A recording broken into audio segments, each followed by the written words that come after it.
30, 40, 50 people that are not on the list that are in there. So that's important. My little bird told me he's in there. And he's not on the list. James A. Johnson is, but there's no Ron Johnson. Hey, what did the head cop say his name was? Randy? I forget what he said. I said it on air. I was streaming then. Oh, it doesn't matter. We're going to go to break here in a minute. Thank you for everything. Thank you, sir. God bless you. God bless you. Thank you. Again, we're live here on the air. A lot of great people out here right now. Later, we're going to get Tarpley on with us. We're going to have Dew in studio to give us his take on what's happening.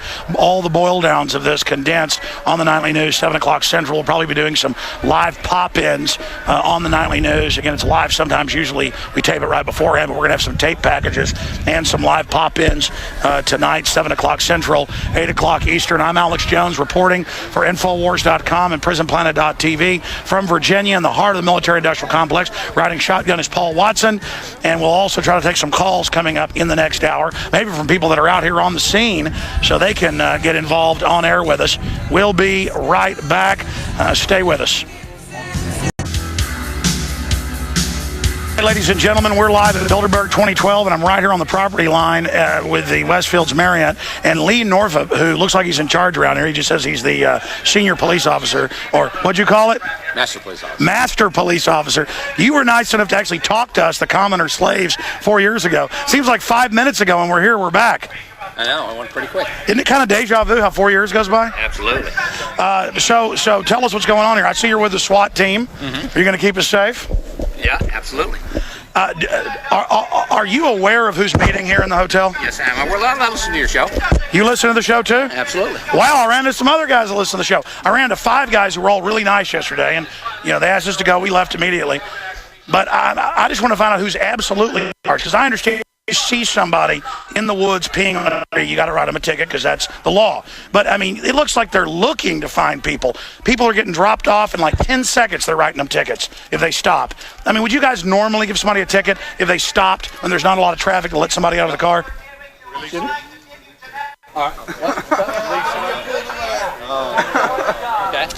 Lee's not allowed.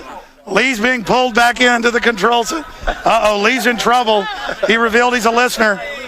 So Lee doesn't like, and here's the thing, Lee doesn't like it, I bet, when he saw Mr. Panetta, Leon Panetta, tell him that the UN now runs the U.S. military. Did you guys see that? Yeah. The guys inside here openly say they run the military and our government. I'm not kidding. It's a violation of the Logan Act. That guy who came over, he must be in charge. Now we're beginning to understand what's really going on here. Uh-oh, he talked to an evil American. Lee got in trouble. That's it, Lee. Oh my God. Anyways. See, a bunch of these police listen to the show. Were you listening to the show before we were here 4 years ago, or that got you listening? It got me listening. Oh, the outreach program. There you go, folks. I talked to like 5 of the cops the other day. Like 2 of them were listeners. They were all real nice. But anyways, let's go back over here. That's hilarious. Did you get all that, guys? Did everybody see that? Watson, what do you think of that? That's pretty funny, isn't it? Pretty funny how some of them will talk to you and others just treat you like absolute scum, yeah. One thing I saw, Mitch The head Daniels guy is the ran governor out of the Indiana, bushes. and he's endorsed Romney, and there's been speculation that Mitch Daniels could be Romney's VP, so because we had Edwards groomed back in 2004, so could Indiana Governor Mitch Daniels be Romney's running mate, having been groomed by Bilderberg, because he's right there in attendance now, according to the official list. I see something that's incredibly beautiful right here. It's my fellow Americans and my fellow humans of every race, color, creed, religion, united in liberty. Yeah! Freedom!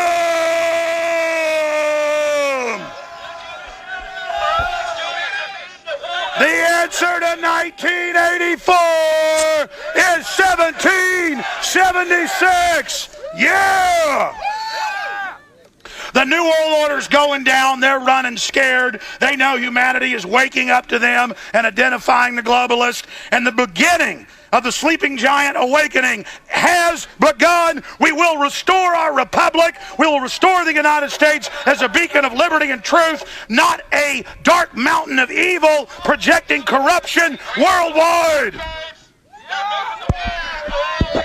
The Bilderberg criminals think that they run this country. They think they run our Congress. They are the enemy, and they are criminal scum.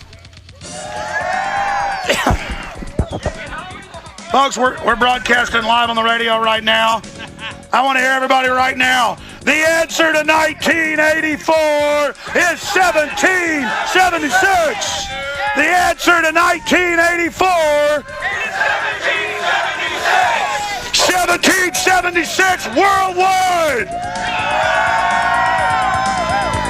1776 will defeat their...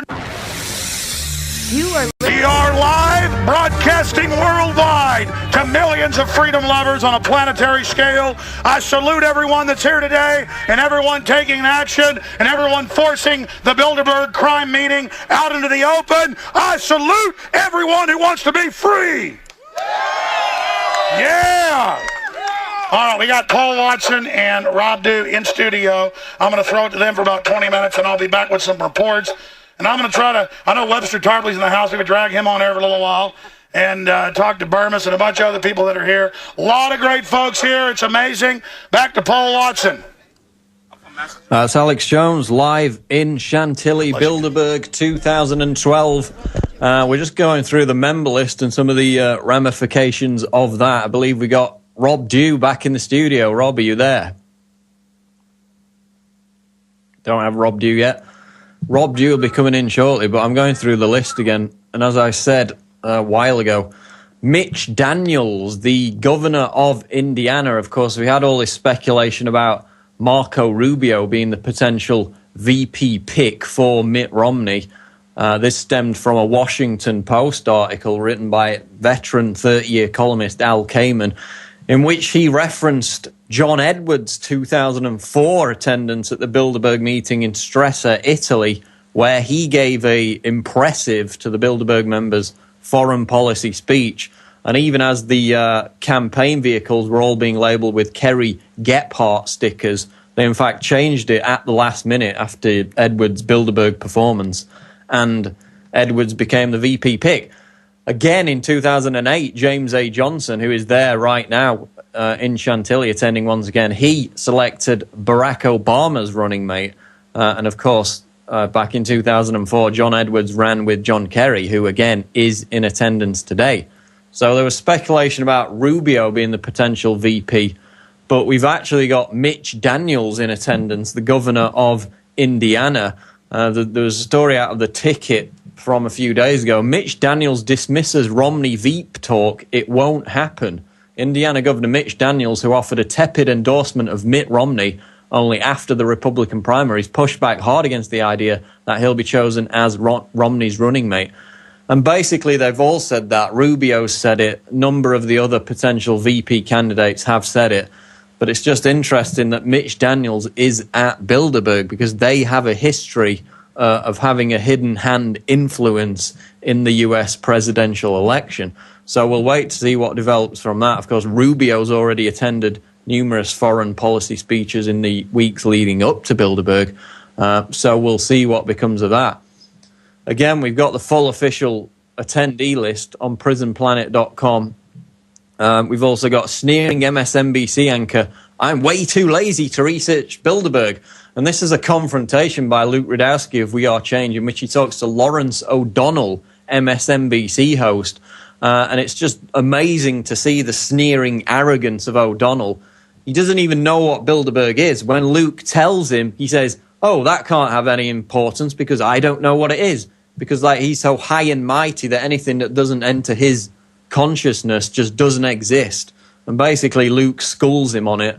And O'Donnell just proves how pathetically ignorant he is, just like the rest of the mainstream media, in not only failing to cover Bilderberg, but not even knowing what the organization is. So again, it goes back to the fact that the Washington Post publisher is in the meeting. It's a meeting of 120 global power brokers, most influential people on the planet.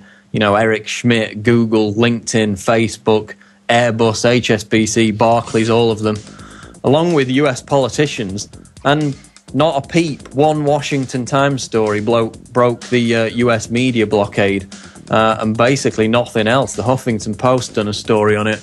But when you're talking about, the alphabet agency, news agencies, ABC and MSNBC, absolutely nothing. And it's pathetic. We're going to go to break soon, and we're going to come back with more breaking Bilderberg news and also go back to Alex at Ground Zero. Stay tuned, Infowars.com. For a long time, We're back. It's Bilderberg 2012. It's the Alex Jones Show at Infowars.com, and you can watch the live Ustream right there on the front page at Infowars.com and Prisonplanet.com. We were just talking about some of the attendees. Obviously, we've got the full official attendee list for Bilderberg 2012. And on there appears a certain Mitch Daniels, governor of Indiana. He's been mooted as a potential VP for Mitt Romney, and he's there meeting at Bilderberg 2012. Bilderberg has a history of grooming vice presidential candidates. And now we're going to talk to Rob Dew, who's got some more information on Mitch Daniels, governor of Indiana. Rob, go ahead. That's right, Paul. Thanks a lot. And I just want to say it's a beautiful scene out there with all those people. I wish I could be there, but I'm happy to be right here. There's Burmis right there. Anyway, 87 to 90, Mitch Daniels led the right-wing think tank Hudson Institute, which was funded by pharmaceutical giant Eli Lilly and Company. And then he left Hudson for an executive position at Eli Lilly, where he rose to the position of senior vice president for corporate strategy before leaving in 2001. Here's the revolving door to head George W. Bush's Office of Management and Budget. Okay, so here we have a guy who's very unimposing looking. He looks like a second tier guy. He looks like vice president material. He kind of reminds you of Dan Quayle, who comes from the same state. And, he's real small, kind of has a comb over, very unimposing. But you know what? He's going to sneak up behind you and shoot you up with some thimerosal, because if you don't remember, one of the companies that developed thimerosal was Eli Lilly. So there we go. You can expect more vaccines for more problems if you have Mitch Daniels getting in as the vice president. I also noticed some other people on here, some media people that need to be questioned. Peggy Noonan, author and columnist of the Wall Street Journal. Okay, and also Charlie Rose. Okay, he does all those interviews, really nice, in dark lights, talking to all those people about so many problems that they have to face every year. He's going to be there. So I wonder if he will answer questions about Bilderberg. I wonder if he'll even mention that it exists. We've had Luke Rudowski. I guess We Are Change is issuing one confrontation an hour off their Facebook site, and then they're going to put it on their YouTube site. So they're going to be sending out all kinds of stuff. It's really good to see these people pop in. Here's the list over here if you want to pop in on that.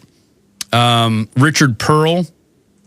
That's another one. He's now left his government post, and he's resident fellow of the American Enterprise Institute.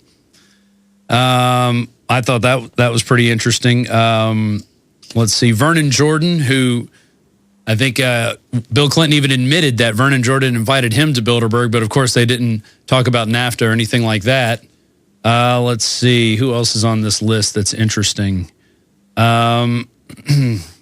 I just think it's definitely a who's who of the power brokers. And then every once in a while you see a media guy thrown in. Paul, what's your take on some of these media people? There's someone here, a journalist from TV.07 TV in Italy, Lily Gruber. Yeah, it's not just US media, is it? In fact, you've got the Wall Street Journal represented, you've got Washington Post, but then you've got a smattering of foreign media. As you said, LA7 TV, Italy, you've got Le Monde out of France. So, they're just as complicit. Of course, Bilderberg mainly takes place in Europe. It only visits North America, once every 4 years probably. So a lot of the European media are complicit in this. And again, so far, there's been very little. There's been a Daily Mail article, a Washington Times, a Huffington Post. Big debate in Canada because the two politicians there are having a back